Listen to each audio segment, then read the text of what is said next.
It was a cold, rainy night in late October when Ethan Carter took the call that would change everything. Ethan wasn't supposed to work that night. It was his best friend Mike's shift, but Mike had called in sick, and Ethan had reluctantly agreed to cover for him. As the rain pelted against the windows of Tony's Pizza, Ethan leaned against the counter, scrolling through his phone, waiting for what he hoped would be his last delivery of the evening. He didn't know it yet, but the call he was about to take would send him to a place no one ever came back from the same. The phone rang, loud and shrill, cutting through the sound of the rain. Ethan picked it up with a sigh. Tony's Pizza. What can I get you?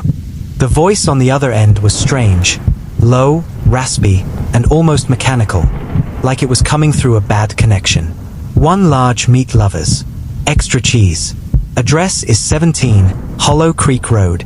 The words were clear enough, but there was something off about the way the caller spoke, a deliberate slowness that made Ethan's skin crawl. He jotted down the order, trying to shake off the unease. Hollow Creek, he muttered to himself after hanging up. The name sent a shiver down his spine. Everyone in town knew about Hollow Creek Road. It was a dead-end street on the outskirts of the city, surrounded by dense woods. The houses there were old, crumbling, and mostly abandoned. People said strange things happened in those woods.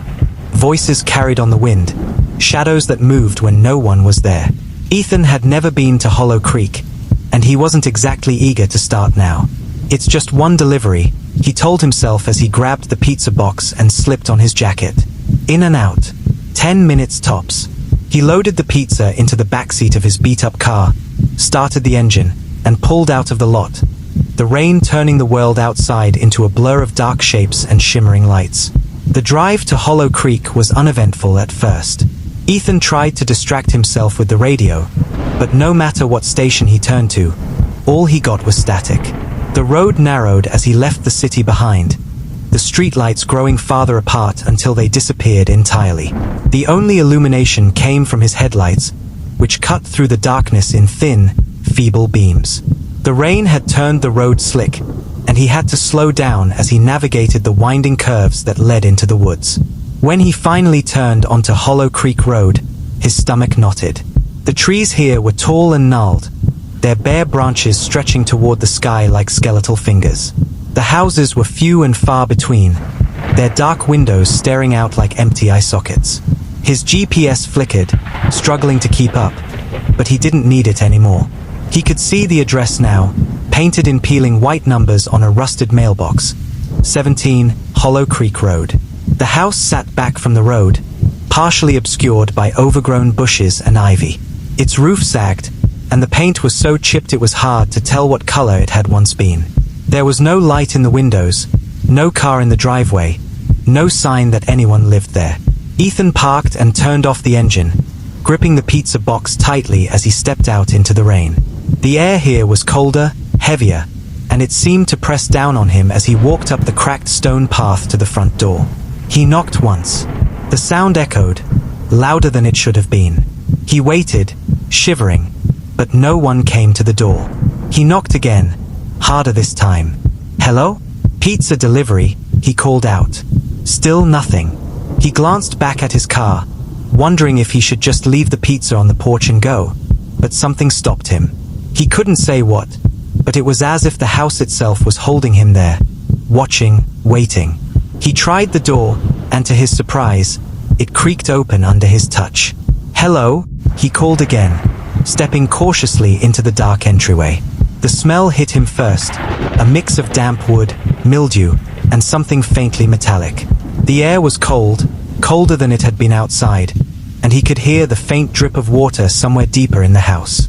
He set the pizza box down on a rickety table near the door and turned to leave, but just as he reached the threshold, he heard it. A soft, almost imperceptible sound, like a whisper. "Ethan." Ethan froze, his breath catching in his throat. He thought he must have imagined it. The sound of his name spoken so softly it could have been the rain. But then he heard it again, clearer this time, almost a whisper. "Ethan." His heart pounded as he turned back toward the house. The darkness inside seemed deeper now, swallowing what little light spilled in from the doorway. Every instinct told him to leave the pizza and go, but something held him there, an invisible tether pulling him into the unknown. He took a cautious step inside, the floorboards creaking under his weight. The sound echoed through the house, making it feel emptier than it already was. He fumbled for his phone, turning on its flashlight. The beam was weak, but it was enough to reveal the narrow hallway in front of him. The walls were lined with faded wallpaper, its floral pattern barely visible beneath the grime. A thick layer of dust covered the floor, except for a single trail of footprints leading deeper into the house. They were fresh. "Hello," Ethan called out again, his voice trembling. "Your pizza's here." The words sounded ridiculous in the silence, out of place in a house that felt more like a tomb. He waited, straining to hear any response, but all he got was the steady drip of water echoing from somewhere unseen. He followed the footprints down the hallway, his flashlight revealing more details as he went. There were pictures on the walls, but they were too faded to make out the faces. One frame hung crookedly, its glass shattered. A door on his left hung ajar, leading into what appeared to be a living room. Ethan hesitated before stepping inside. The room was a time capsule, frozen in an era long past. A threadbare rug covered the floor, its edges curling up like dried leaves. An old television sat in the corner, its screen cracked, its knobs missing. The couch was covered in a sheet, and the air was heavy with the smell of mildew. But it was the table in the center of the room that made Ethan's stomach churn. On it sat a single, unlit candle surrounded by 3 small, empty plates. They were arranged in a perfect triangle, as if someone had been waiting for a meal that never came. A faint sound broke the silence, a soft creak coming from the ceiling above him. Ethan's flashlight darted upward, illuminating the cracked plaster of the ceiling. He listened, his pulse racing, as the creak came again, followed by the unmistakable sound of footsteps. Someone, or something, was upstairs. He should have left. Every fiber of his being screamed at him to turn around, walk out the door, and never look back. But something kept him rooted in place. It wasn't curiosity, and it wasn't fear. It was something deeper, a pull he couldn't explain, as if the house itself wouldn't let him leave until he found whatever waited for him upstairs. Swallowing hard, Ethan stepped back into the hallway. The footprints in the dust led to a staircase at the end of the corridor. The wooden steps were worn and uneven, and as he climbed them, they groaned beneath his weight. Each step felt heavier than the last, the air growing colder the higher he went. The flashlight flickered, and for a moment, the hallway below was plunged into darkness. When it came back on, Ethan thought he saw a shadow move at the bottom of the stairs, but when he looked again, it was gone. The upstairs hallway was narrower than the one below, its walls closer together, almost suffocating. Doors lined both sides, most of them closed, their paint peeling in long strips. At the end of the hall, one door stood open, its darkness yawning like a mouth waiting to swallow him whole. The footprints led straight to it. Ethan's breathing was shallow as he approached the door, his flashlight trembling in his hand.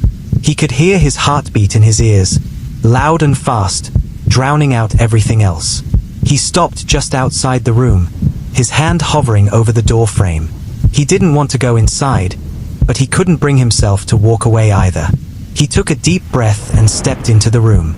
It was a bedroom, sparsely furnished, with a small bed pushed against the far wall.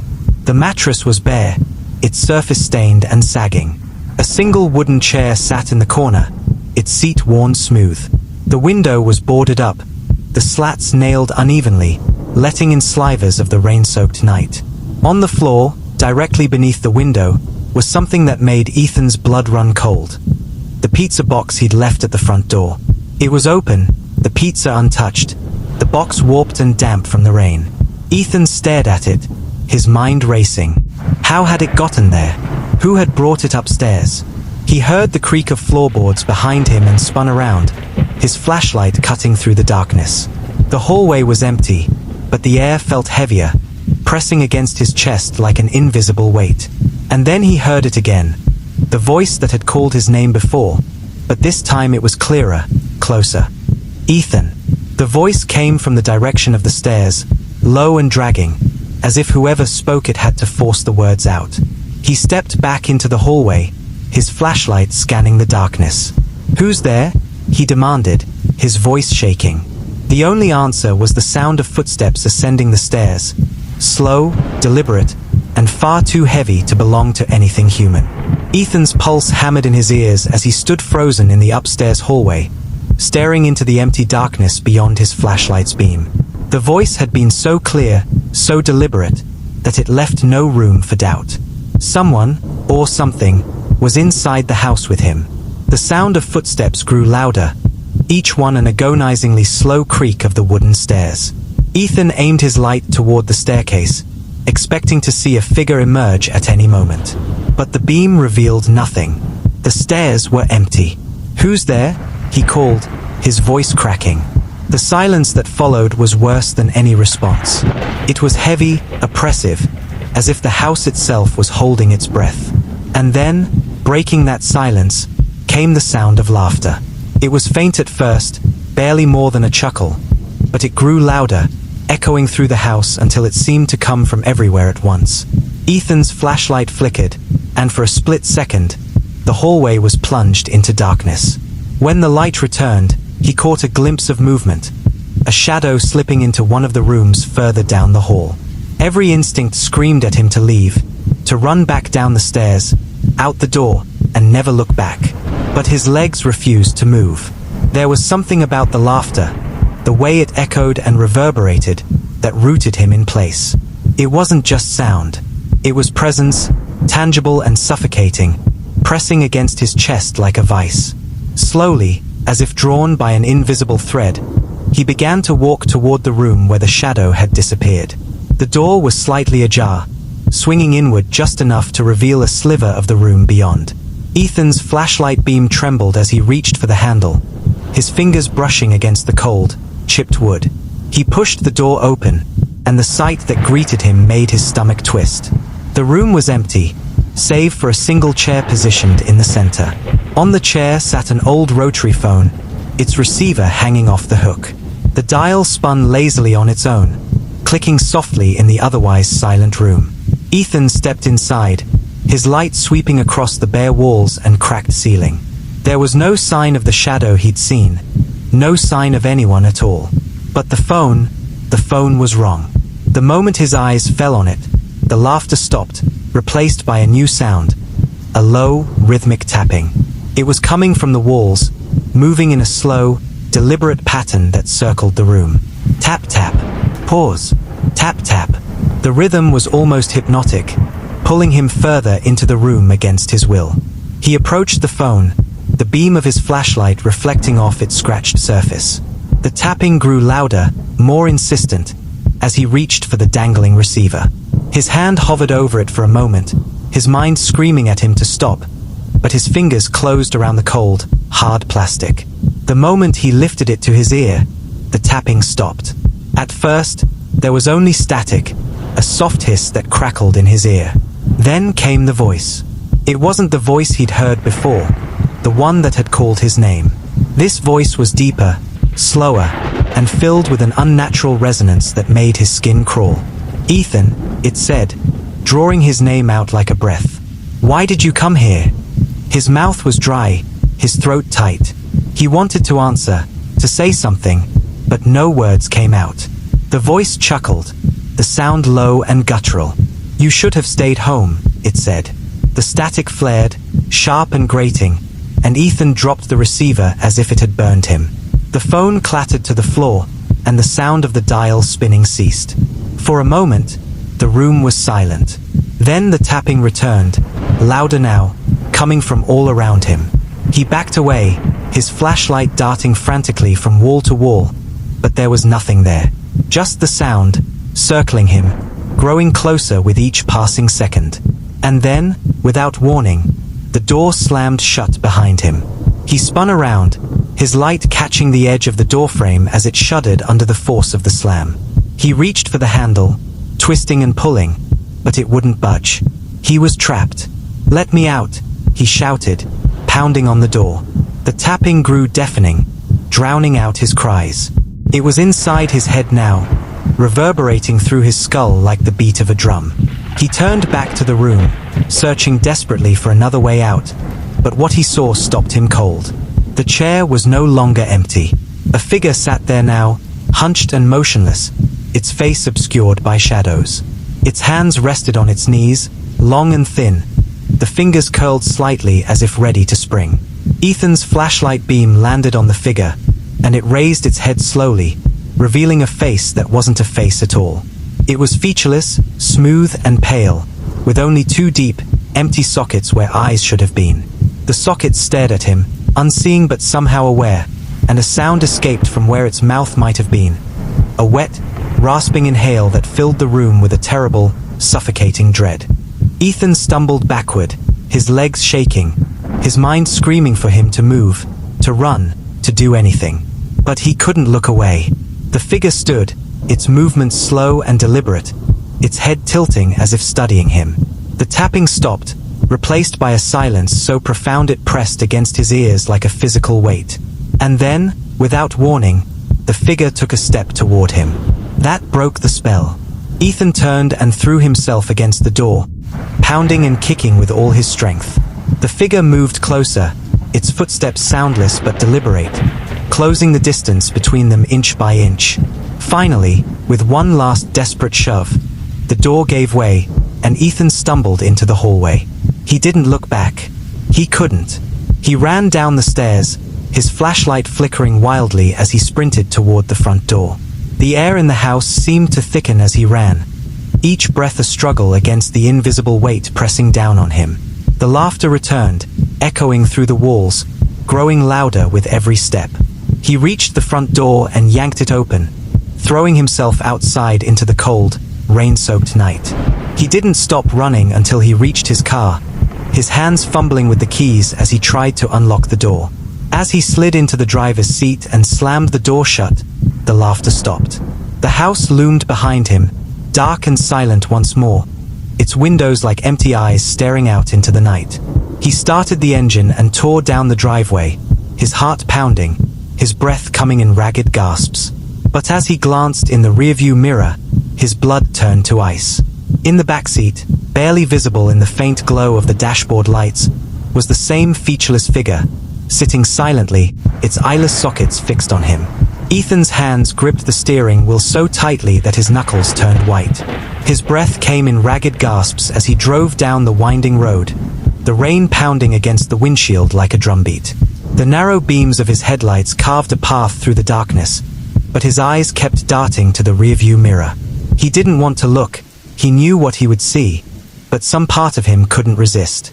And there it was, the figure, seated silently in the backseat, its featureless face turned directly toward him.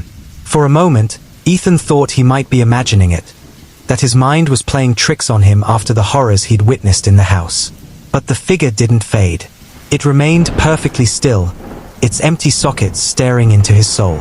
Ethan's chest tightened, his thoughts a chaotic swirl of fear and disbelief. He wanted to scream, to slam on the brakes and run, but he knew there was nowhere to go. The figure was here, with him, and there was no escaping it. "What do you want?" he whispered, his voice barely audible over the roar of the rain. The figure didn't respond. It didn't move. It simply sat there, its presence filling the car like a shadow that couldn't be dispelled. Ethan's eyes flicked back to the road, his heart pounding as he struggled to keep the car steady on the slick asphalt. The woods on either side of the road seemed to close in, the trees leaning toward the car as if they, too, were watching him. He pressed harder on the gas, the engine whining as the car picked up speed. The faster he went, the more he felt like he could outrun whatever this thing was. But deep down, he knew better. The figure wasn't bound by the rules of the physical world. It had no need for speed, no concern for time or distance. It was with him because it chose to be, and it would stay until it decided otherwise. As the car hurtled down the road, the figure finally moved. Slowly, deliberately, it leaned forward, its head tilting to one side as if studying him. Ethan caught the movement in the mirror and his breath hitched. His hands tightened on the wheel, his eyes flicking between the road and the mirror. "Stay back," he said, his voice shaking. "I swear to God, stay back." The figure didn't obey. It leaned closer, its presence so oppressive that Ethan felt like he was suffocating. He could feel its cold breath on the back of his neck, even though it had no mouth. The radio crackled to life, filling the car with static. Ethan hadn't touched it. It had been off since he left the house.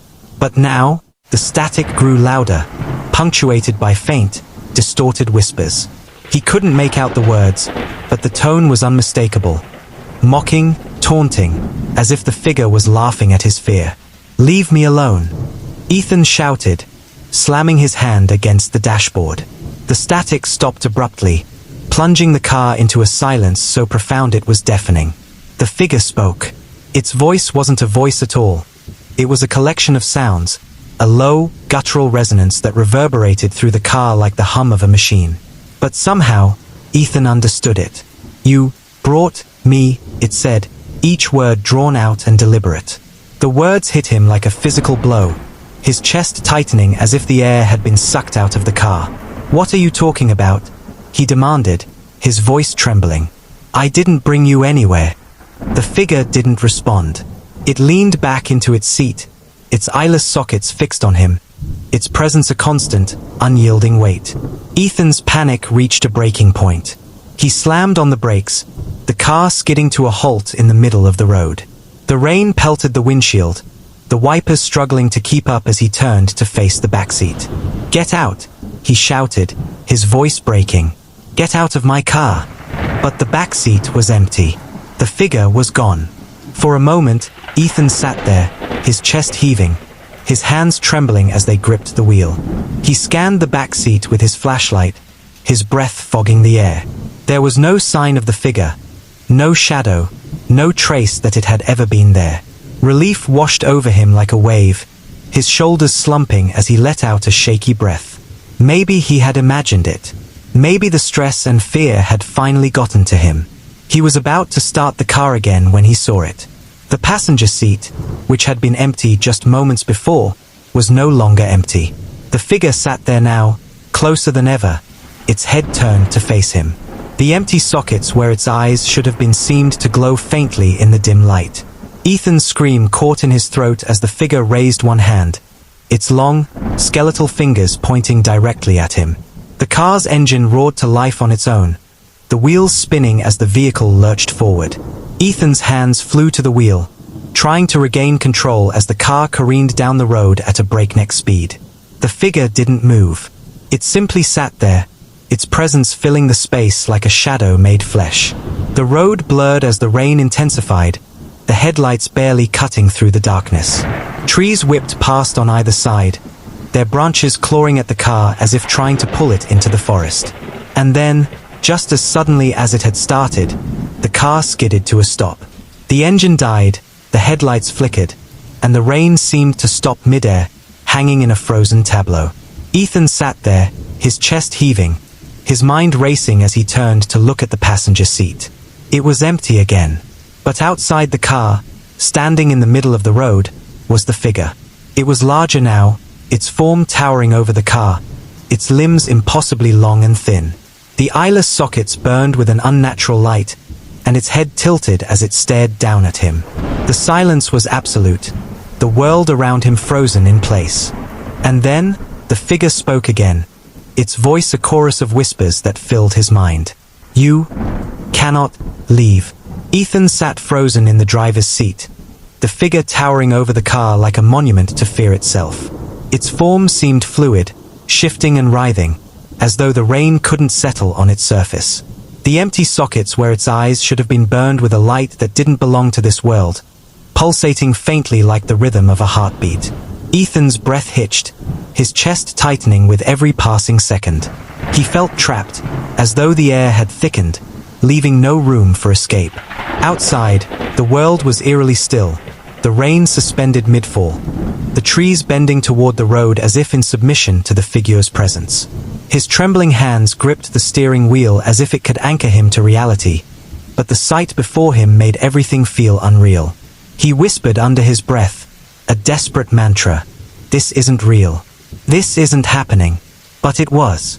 The figure began to move, its long limbs unfolding with a grotesque slowness, each step silent and deliberate.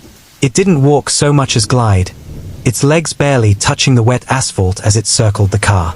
The glowing sockets never left Ethan, burning into him with an intensity that made his skin crawl.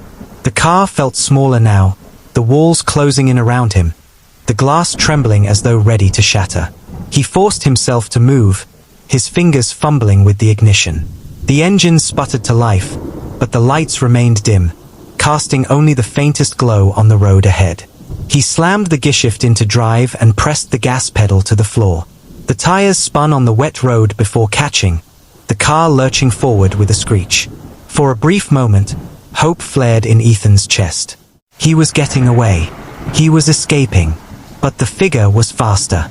In the rearview mirror, Ethan saw it stretch unnaturally, its limbs elongating as it chased after him. Its movements were wrong, a jerky, stuttering rhythm that seemed to defy logic. It wasn't running, it was closing the distance in a way that made time and space feel irrelevant. No, no, no! Ethan shouted, his foot pressing harder on the gas. The speedometer climbed, the engine roaring as the car tore down the rain-slick road. But no matter how fast he went, the figure kept pace, its eyeless gaze locked onto him. The road ahead seemed to twist and shift, the trees blurring into streaks of black against the grey curtain of rain. The figure vanished from the mirror, and for a moment, Ethan dared to hope it was gone. But then he felt it. The air inside the car grew colder, and the shadows seemed to deepen, crawling across the dashboard like living things. The passenger seat creaked, the sound sharp and deliberate. He didn't want to look. He couldn't. But something forced his head to turn. It was there again, sitting beside him, its featureless face inches from his own. The sockets burned brighter now, their light filling the small space with an unbearable intensity. Ethan screamed, jerking the wheel to the side. The car skidded, tires screeching as it careened off the road and into the trees. The impact came suddenly, a bone-rattling crash that sent glass and metal flying. Ethan's world went black. When he came to, the first thing Ethan noticed was the silence. The rain was gone, the wind still, the world unnaturally calm. Pain lanced through his body as he struggled to move, his head pounding and his vision swimming. The car was a wreck, its front end crumpled against a tree, steam rising from the mangled hood. He groaned, unbuckling his seatbelt and pushing the door open with trembling hands. The forest around him was dark, the trees towering above like silent sentinels. But the worst part wasn't the crash. The worst part was the figure. It was gone. Ethan stumbled out of the car, his legs unsteady, his breath ragged. The night was oppressively quiet, the kind of silence that pressed against his ears and made his own breathing sound too loud. He looked around frantically, searching for any sign of the figure. Was it gone? Had the crash shaken him free of whatever nightmare he'd stumbled into? But even as he thought it, he knew the answer. He could feel it watching him, its presence like a weight pressing against his chest. The beam of his flashlight cut through the darkness, illuminating the twisted shapes of the trees. Shadows danced at the edges of the light, moving in ways they shouldn't. And then he saw it. Not the figure, but something worse. The road was gone. The path he'd been driving on had vanished, replaced by a dense, endless forest that stretched in every direction. It was as if the crash had thrown him into another world, a place that didn't obey the rules of reality. "Hello," Ethan called out, his voice trembling. The word echoed, distorted and warped, as if the forest itself was mocking him. He took a step forward, the ground soft and wet beneath his feet. The flashlight flickered, and for a brief moment, he thought he saw movement, a flash of pale white against the blackness of the trees. He froze, his heart pounding, as the flashlight flickered again. This time, when the light returned, the figure was there. It stood just beyond the reach of the beam, its tall, shadowy form blending into the darkness. But its eyes, those terrible, glowing sockets, burned bright, cutting through the night like twin beacons of dread. It didn't move. It didn't need to. Its presence alone was enough to paralyze him, to strip away any illusion of control he still had. "What do you want from me?" Ethan shouted, his voice cracking. The figure tilted its head, the motion slow and deliberate. And then, in that guttural, resonant voice, It spoke. "You brought me here." Ethan shook his head, his mind reeling. "No, I didn't. I don't even know what you are." The figure stepped closer, its movements impossibly smooth, as if it wasn't walking but gliding through the air. "You opened the door," it said, each word reverberating through the forest. The flashlight flickered again, and for a moment, everything went dark. When the light returned, the figure was gone. But its voice remained, a whisper that seemed to come from everywhere and nowhere. "You cannot leave. You are mine now." Ethan stumbled through the dark forest, the beam of his flickering flashlight his only guide. The air was heavy, thick with dampness and the faint, metallic tang of something unplaceable. The forest floor squelched beneath his feet, and every step felt as though it dragged him deeper into something alive. Around him, the trees loomed, their branches twisted into grotesque shapes, clawing at the starless sky. His heart raced as he tried to make sense of the voice's words, its guttural tones still reverberating in his mind. "You opened the door." The forest seemed endless. No matter which direction Ethan turned, it was the same. Towering, skeletal trees, their bark cracked and oozing sap that gleamed faintly in his light. His breath came in short, panicked bursts, his chest heaving as he called out into the void. "Help! Somebody! Please!" The echoes of his own voice returned, warped and mocking, as if the forest itself was laughing at him. The flashlight flickered again, plunging him into brief moments of darkness. Each time, the shadows seemed to shift, closing in, only to retreat when the light returned. He thought he could hear footsteps behind him, soft, deliberate, and perfectly timed with his own. But when he turned to look, there was nothing there. Nothing except the oppressive blackness that seemed to press closer with every passing second. Then came the tapping. It started faintly, like the patter of rain against the trees. But it wasn't rain. It was deliberate, rhythmic, the same pattern he had heard inside the house. Tap-tap, pause, tap-tap. The sound grew louder, surrounding him, echoing from every direction. His hands trembled as he tightened his grip on the flashlight, his knuckles white. "Who's there?" he shouted, spinning in place. "What do you want from me?" There was no answer, only the tapping, now accompanied by the faintest whisper.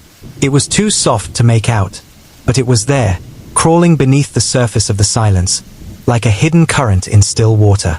Ethan's skin prickled, his instincts screaming at him to run. But no matter how fast he moved, the forest remained the same, an endless maze of darkness and shadows. After what felt like hours of aimless wandering, he saw it. A faint glow in the distance, flickering like a dying flame. Relief surged through him. Maybe it was another car, or a house, or anything that could mean salvation. He broke into a sprint, the light growing brighter as he approached. But as he drew closer, his relief turned to dread. The glow wasn't from a house or a car. It was from a figure standing in a clearing, its body radiating a faint, otherworldly light. Ethan skidded to a halt, his breath hitching. The figure was the same as before, tall, featureless, its eyeless sockets glowing with that unnatural red light. It stood perfectly still, its head tilted as if watching him, though it had no eyes to see. The tapping stopped, replaced by a silence so deep it seemed to swallow the forest whole. Ethan's flashlight flickered again, and this time, when the light returned, the figure was closer. "No," Ethan whispered, shaking his head. "Stay away." But the figure didn't listen. It moved without moving, its form flickering like a stuttering film reel, closing the distance between them in impossibly fast bursts. Ethan stumbled back, his legs threatening to give out beneath him. "What do you want?" he screamed, his voice raw. The figure stopped, its head tilting further, and when it spoke, its voice was a chorus of whispers that filled the air like 1,000 overlapping echoes. "You cannot leave." Ethan turned and ran, the flashlight swinging wildly in his grip. The forest seemed to warp around him, the trees leaning closer, their gnarled branches snagging at his clothes like skeletal hands. The whispers followed him, growing louder, more insistent, as if the forest itself was alive and calling his name. His lungs burned, His legs screamed in protest, but he didn't stop. He couldn't. He had to get away, even though some part of him knew there was no escape. The ground beneath his feet changed, the soft, muddy earth giving way to something harder, smoother. He looked down and saw he was standing on a stone path, its surface cracked and overgrown with moss. The path led to another clearing, and in the center of that clearing was something that didn't belong. A small, decrepit chapel, its roof caved in, its walls covered in ivy and strange symbols carved into the stone. The whispers faded as he approached the chapel, replaced by a low hum that seemed to emanate from within. It wasn't a sound so much as a vibration, a feeling that resonated in his chest and made his teeth ache. The door to the chapel hung crooked on its hinges, swaying gently as if moved by a breeze he couldn't feel. Ethan hesitated, his instincts screaming at him to turn back, but the hum drew him forward, pulling him like a moth to a flame. He stepped inside, his flashlight casting long shadows on the cracked stone floor. The interior was empty, save for a single altar at the far end, draped in a tattered black cloth.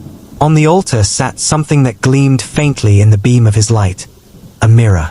Its surface was dark, almost black, reflecting nothing but the faint glow of the altar itself.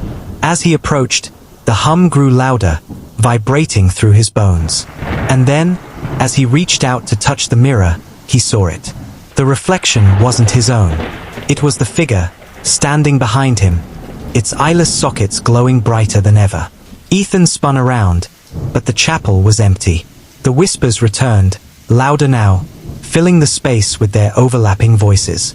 He turned back to the mirror, and this time, the reflection wasn't just the figure. It was the house, the car, the forest, all of it reflected in the mirror as if trapped within its glass. And then he understood. He wasn't in the forest anymore. He was inside the mirror. The realization hit him like a punch to the gut, his breath hitching as the whispers grew deafening. The figure stepped closer in the reflection, its skeletal hand reaching out until it pressed against the glass. Ethan tried to back away, but the space behind him was gone. The chapel dissolved, replaced by the endless black void of the mirror's interior. And as the figure's hand broke through the glass, he felt it. The cold, unrelenting grip of something far beyond his understanding, pulling him deeper into the darkness. Ethan's world shattered the moment the figure's hand broke through the surface of the mirror. It wasn't just a reflection anymore. It was something alive, something real, dragging him into a place that defied all logic. The icy grip closed around his arm, and he screamed as the darkness of the void spilled out like ink, consuming everything it touched. The chapel, the forest, the altar, all of it melted away, replaced by an endless expanse of black. He stumbled backward, his flashlight slipping from his hand and disappearing into the abyss. There was no ground beneath his feet, no air to breathe, no sense of direction. Yet somehow, he was still standing, suspended in a nothingness that felt heavier than the deepest ocean. The whispers were louder now, not just in his ears but in his very mind, weaving a tapestry of fear and despair that he couldn't escape. They spoke in fragments, disjointed words and phrases that clawed at his sanity. "You called us. You cannot leave. This is where you belong." Ethan turned, trying to find anything, a point of light, a landmark, a way out. But the void was infinite, stretching in every direction. And then he saw it, the figure. It emerged from the darkness like a shadow pulling itself free from the night, its form impossibly tall, its limbs stretched and jagged. The eyeless sockets burned brighter than ever, twin beacons of malice that cut through the void. But now, it wasn't alone. Around it, shapes began to form, dozens, then hundreds, of shadowy figures rising from the darkness. Each one was different, twisted in ways that defied the human form, their faces featureless, their movements unnatural. Ethan's legs felt like lead, his body refusing to obey as the figures closed in. He screamed again, his voice swallowed by the void, but the figures didn't stop. They circled him, their eyeless gazes piercing into his soul, their whispers overlapping into a cacophony that made his head throb. "What do you want from me?" he cried, his voice breaking. The tallest figure, the one that had followed him from the house, stepped forward. Its head tilted, and when it spoke, Its voice was a guttural resonance that filled the void. "You belong here." "No!" Ethan shouted, shaking his head. "I don't belong here. I didn't do anything." The figure raised a skeletal hand, and the whispers fell silent. The void itself seemed to shudder as the figure spoke again. "You opened the door." Ethan's mind reeled as he tried to make sense of the words. What door? What had he done to deserve this? The figure extended its hand toward him, its long fingers curling like claws. "You called us." Memories flashed through Ethan's mind, fragments of the night piecing themselves together. The call, the house, the moment he stepped through the door. It wasn't just the delivery that had brought him there. It was something else, something deeper. He had felt the pull, the invisible tether that had drawn him to that place. He hadn't just stumbled into the house. He had been chosen. "No," he whispered, his voice barely audible. "It wasn't me. I didn't know." But the figures didn't care. They moved closer, their forms blending into the darkness until they surrounded him completely.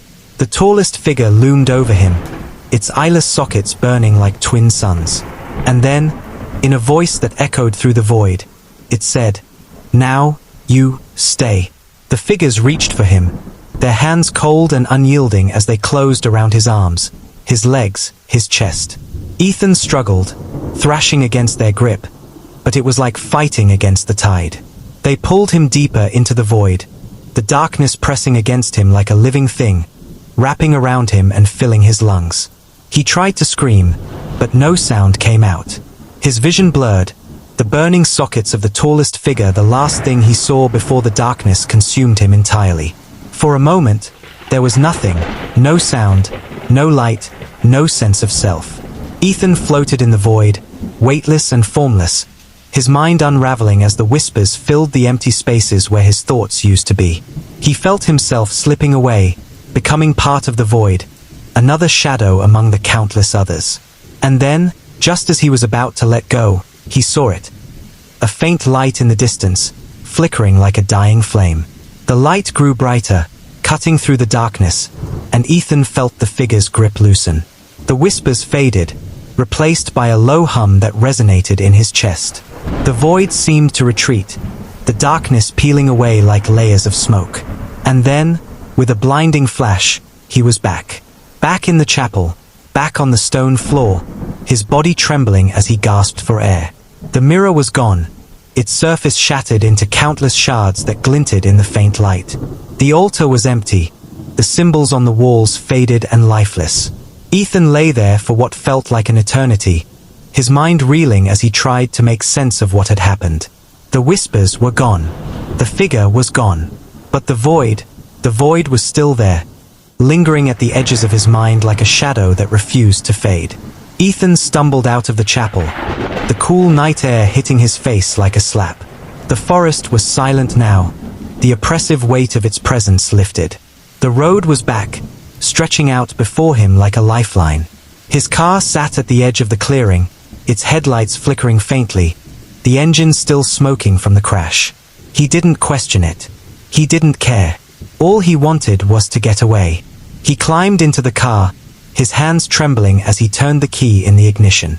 The engine sputtered to life, and he pressed the gas, the tires spinning on the wet ground before finding traction.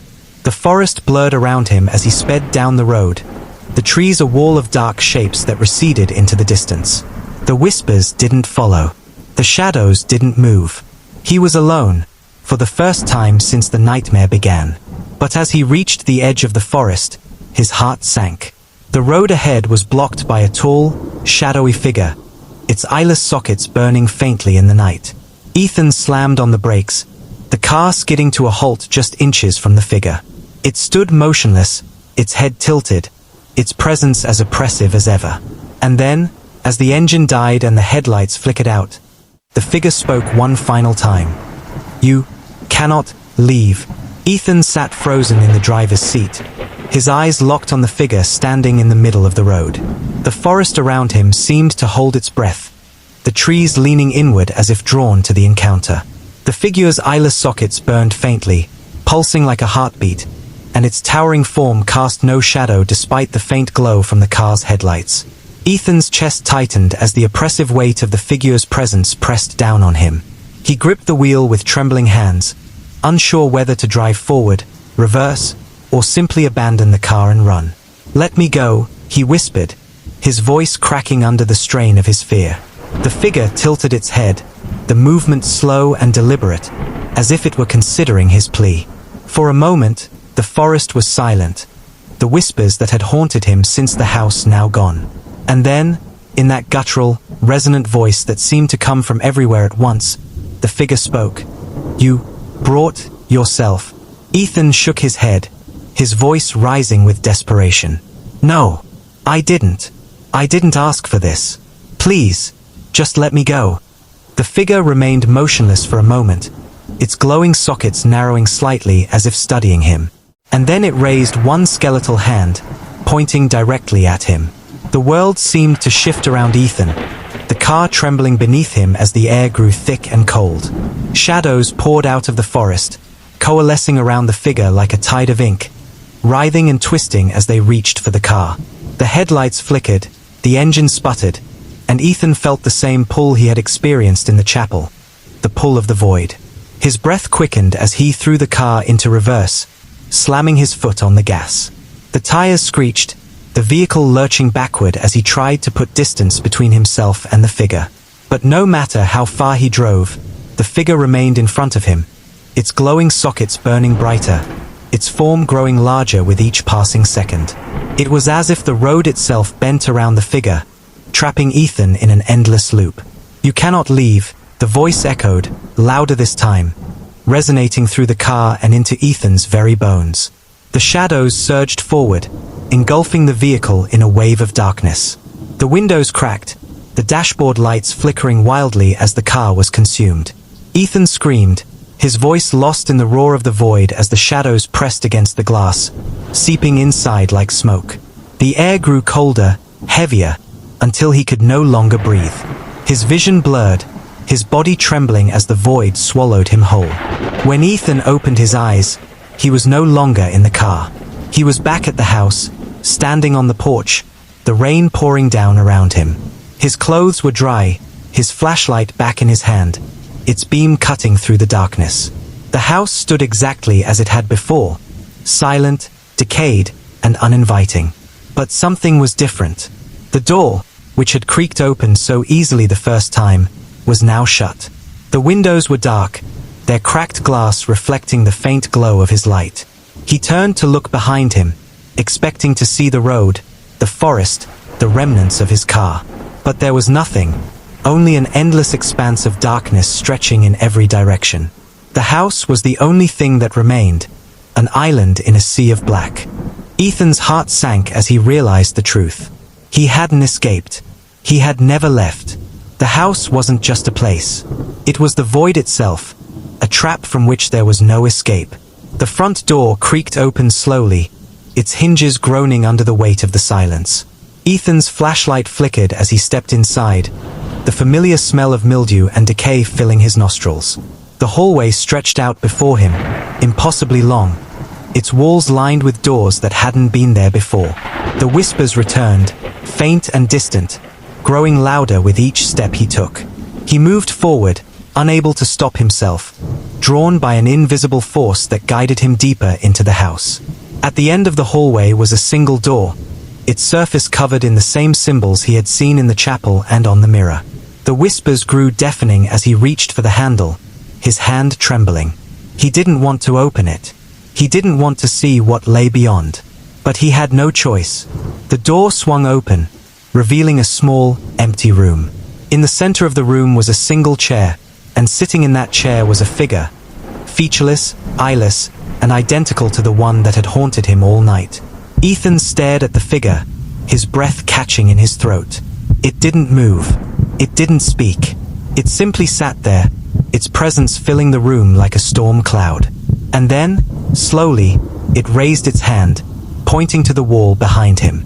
Ethan turned, his flashlight trembling as he illuminated the surface. It wasn't a wall at all. It was a mirror. The reflection wasn't his. It was the figure's, standing behind him, its sockets burning with that same terrible light. And as Ethan turned back to face the figure in the chair, he realized it was empty. The whispers stopped. The flashlight flickered one final time, and the world went dark. Ethan Carter was never found. His car, his belongings, even the pizza he had delivered, everything vanished without a trace. The house on Hollow Creek Road remains, silent and waiting, its porch sagging under the weight of time. Locals avoid the area, their whispers carrying rumors of a young man who disappeared there one rainy October night.